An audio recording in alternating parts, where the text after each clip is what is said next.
Here are two players from the 2016 draft class. One of them is averaging over 21 points per game, and the other is averaging 0 across the board. One of these players was drafted 4th overall, and the other fell out of the draft completely. Try to take a guess at which is which. If you guess that it's a trick question, you're right, because it is.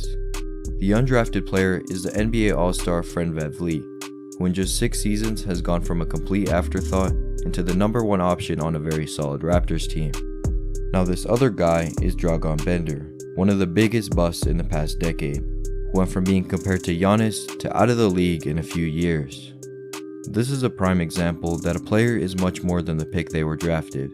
In fact, you could argue that right now, Fred is the best player in this entire draft class, as he's the only one from the 2016 class in the 2022 All-Star game. Now I'm not saying that Freddie will be the best player in this class when it's all said and done, but that's beside the point. Fred has gone far beyond his expectations since he was signed by the Raptors in 2016 after falling out of the draft. In his rookie year, he averaged just 3 points per game, about as much as you'd expect from an undrafted rookie.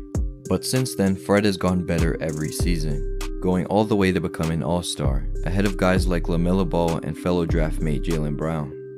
But Fred isn't the first undrafted guy to have success in the league. In fact, there's been so many great undrafted players throughout NBA history that if you assembled a team of them in their best seasons, they'd probably be a contending playoff team. The clear best undrafted player in NBA history is Ben Wallace, who is undoubtedly one of the greatest defensive players of all time. He won 4 DPOYs, won an NBA championship against the Kobe Shaq Lakers, and probably should have been the 2004 DPOY, which would make him have 5 straight. He was a scrub on offense, but his defense more than makes up for it.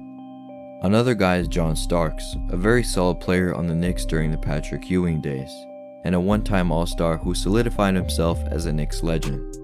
Then there's Brad Miller, 2-time All-Star and productive big man who I've never even heard of before making this video. Not to mention all the other solid role players like Bruce Bowen, Avery Johnson, Udonis Haslem, Darrell Armstrong, and Wesley Matthews, all big contributors to winning teams.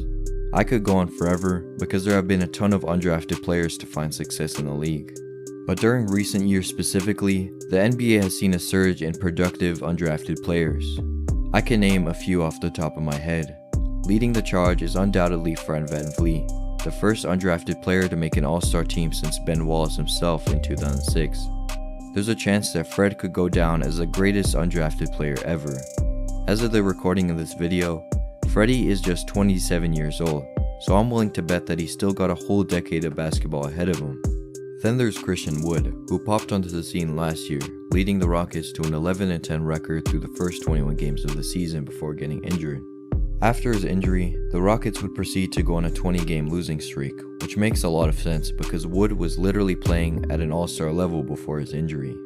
Wood has continued playing at an elite level during the 21-22 season, but it's gone overlooked because the Rockets continue to suck even with him on the court. Through just 3 seasons, Wood has already placed himself among the top 10 greatest undrafted players ever, and that makes it 2 players right now in the top 10, and I'm not even done. Another guy is Seth Curry, who already has been good for the past 5 seasons, so it makes no sense as how he's just getting a big role now. Every year he's been getting efficient buckets on limited minutes, and now the 76ers have finally unleashed him on a team in desperate need of spacing. He's already producing on the same level as a guy like John Starks back in the day, so it's inarguable that he's not already one of the best undrafted players ever. That makes it 3 players in today's NBA who have already solidified themselves as some of the greatest undrafted players ever, and we still have more on the way. I can bet that you didn't know a lot of your favorite players when undrafted.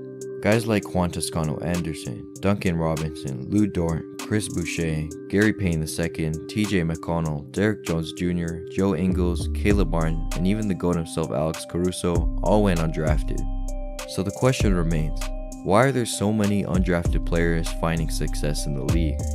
Well, to answer that, we have to talk about why undrafted players get so good in the first place. Going undrafted has to be one of the most painful experiences a professional basketball player can experience. The amount of work these guys put in to get where they are is just ridiculous. There are only 450 roster spots in the NBA, and there are millions of players around the world working their ass off to try to get anywhere close to the league. We're talking about the 0.0001% of hard workers. Even guys that have a reputation of being slackers work way harder than the vast majority of players. So when all that hard work falls apart in one night, these guys turn on another gear of motivation. I'm talking about that Mamba mentality work ethic. And there's no better recent example of this than Christian Wood. Christian Wood had been a great player all of his life. From high school to college, he could just dominate with his natural talent, and he didn't have to work as hard as the other guys. But by the time he reached the draft, his lack of motor and drive caught up with him, when rumors of his poor work ethic and maturity spread. And so in the 2015 draft, he would go undrafted purely because of rumors about his mentality. The worst part about this story was that Wood invited all of his friends and family to come and see him get drafted, and then he didn't. It got so bad that his girlfriend broke up with him because of it. So after all the disappointment, Wood now had a chip on his shoulder that he never did before. A once unmotivated and immature player became one of the hardest workers around. There was no more being late to practices and going through the motions. This man was determined to prove every team wrong. And that's exactly what he did. For his first 4 years in the league, Christian bounced around the league and spent most of his time in the G League, dominating every chance he got to play. It was clear that he still wasn't ready for the league, as he was way too skinny to go against NBA level talent, and his skill set as a big man was lacking. He was a guard stuck in a big man's body who needed to work on his finishing and interior defense, so that's exactly what he did. By the time he arrived to the Pelicans, his hard work started to pay off, as he averaged an efficient 17 points in just 24 minutes, his first opportunity to show his full talent.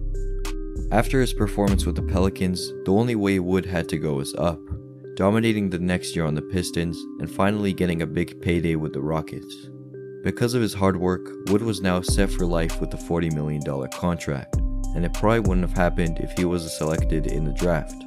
Without the motivation of being undrafted, he probably would have been content with the way he was, and ended up as a mediocre player, nothing close to what he is now. And it's the same story with many other guys that went undrafted. All of them have a familiar upbringing, grinding their way to becoming great talents with work ethic unmatched by most who were drafted. But these inspiring stories wouldn't have been possible without one thing: the G League. The G League was only created back in 2001, so players before that only really had the option of either going overseas and receiving little exposure, or training by themselves in the hope that a team would pick them up after the summer league. During its early years, the G League, or as it was known as the D League at the time, didn't really get any attention and struggled to attract legitimate talent. But as the years went by, the talent level increased and the G League started to be considered as a legitimate way to get into the league. And so the G League became an extremely popular spot for undrafted players to develop and show their talents to NBA teams, causing a massive spike in undrafted players making it to the league. And now we can see the effects. Almost every single undrafted player today went through the G League at first. Many undrafted players became G League legends, like Fred Vanvleet himself, who won a G League championship alongside Pascal Siakam, and Chris Boucher, who won the G League MVP just a few years ago while putting up video game numbers of 27 points, 11 rebounds, and 4 blocks. The G League offers an alternative route to the traditional college and NBA draft route, so we've seen many players just come out of nowhere, dominating the G League and earning themselves a roster spot in the NBA. It's safe to say that without the G League, we would not see so many undrafted players balling out in the league today. It's highly likely that we'll see more and more undrafted players coming into the league every year, as now all of these players have access to high quality basketball training and coaching through the G League and an improving international scene. So when you see one of your favorite players go undrafted, don't worry, because there's a good chance that they can still make the league and even become stars if they work hard enough. I hope you all have a good day, and subscribe to No Off Season.